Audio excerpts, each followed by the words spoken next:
Hello, me again. It's the next day since I talked about schizophrenia and afflictive emotions. I've gained some insight in watching some other people on YouTube. A lady who was on TED Talks, who was like a quantum physicist who discovered quasars or something. I don't know. I've had some weird things happen like that. Another fellow, a younger fellow, who suffered from schizophrenia, and I realize I have a lot more to talk about than just some ideas about the causes of problems and things like that. Just been a pretty wild ride since I was young. First, I was attacked by aliens, alien goddess Xeno, and she put me through hell. You know, I was so insecure as a youngster. I asked my dad if I could sleep with him. We lived alone in this cabin in the boonies, and he was drinking a lot. And I asked, could I sleep in your bed, Dad? I'm really, really messed up at the age of 22. And he would often say no, but once in a while he would let me. And one night, to my horror, I woke up with my finger on his head like this, and I was in war with the aliens, and I realized that the aliens were trying to control me with my hand, to sap my father's life force through my hand out to them, which is quite a nightmare. I also thought that I was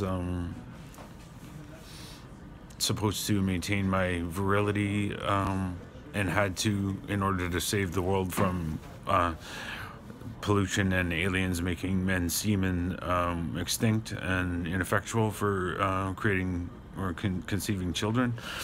So I had one magazine of cheap pornography that I would try and masturbate to in the sink for hours and hours, basically very painfully, with the mission of trying to ejaculate and prove that my semen was still virile.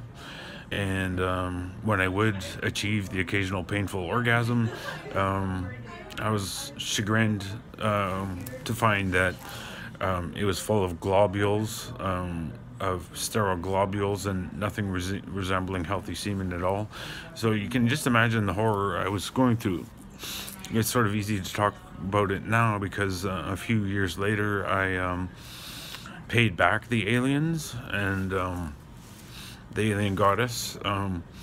At one point, she ate my head by having me assume the role of a male praying mantis, and had me mate with her, and as an analogy, but it was real in my life, and mate with her while she ate my head. And that was before. And then after that I said, look, okay, I'm gonna eat your fucking head now, alien. And the only image I could have of her was from the alien queen from Aliens, the movie Aliens.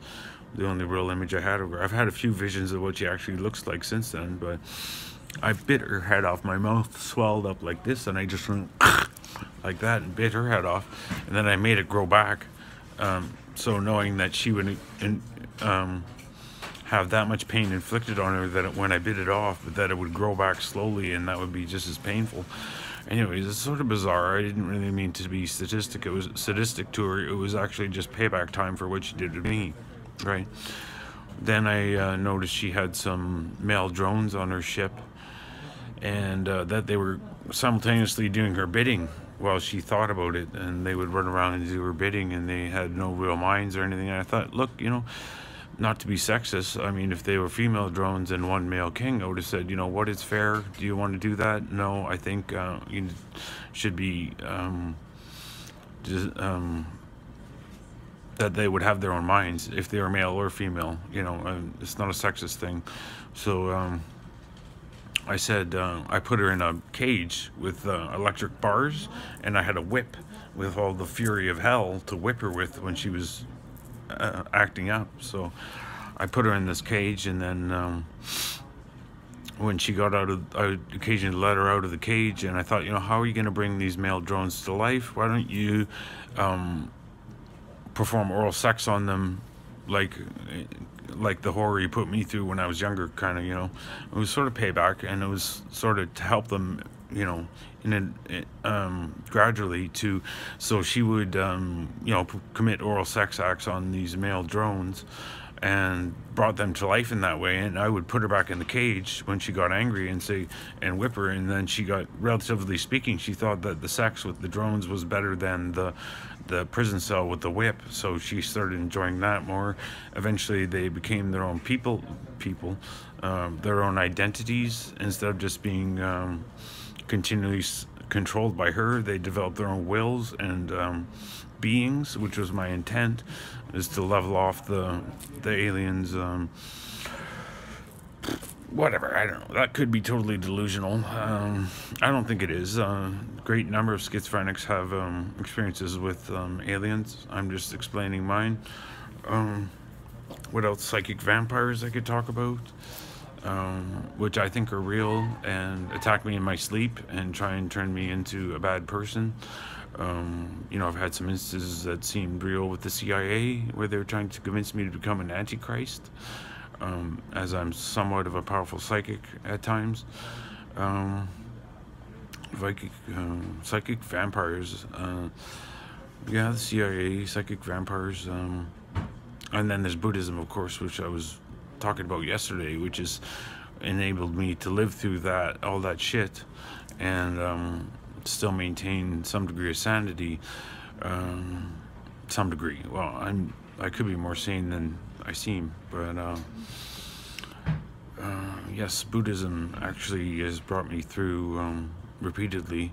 The issue of selflessness. My only enemy, like I was saying yesterday, the real enemy lies in my mind in the form of delusion. Well, I can forget about this crap most of the time, all the stuff that's happened and all my enemies and all this stuff, and just dwell on the fact that the point behind my illness is the voices. So it doesn't matter all the stuff I went through. The fact remains that I've still got these voices, and I'm trying to, all of the stuff that's happened to me with trying to turn me into the Antichrist. And many schizophrenics believe they have to be the Christ, and a lot of them believe it's real. I can't tell if it's real or not. In my little life, I sort of seem to have volunteered for the position when I first became ill to save the world, and it's left me with the kind of, actually I'm more jealous than other people than anything right now, because they're more humble, and I sort of have a big ego that I didn't really know I had or wanted to encounter. So I'm left with these days an extreme feeling of inadequacy through not understanding and respecting other people as much as I want to, being a perfectionist Christ goofball.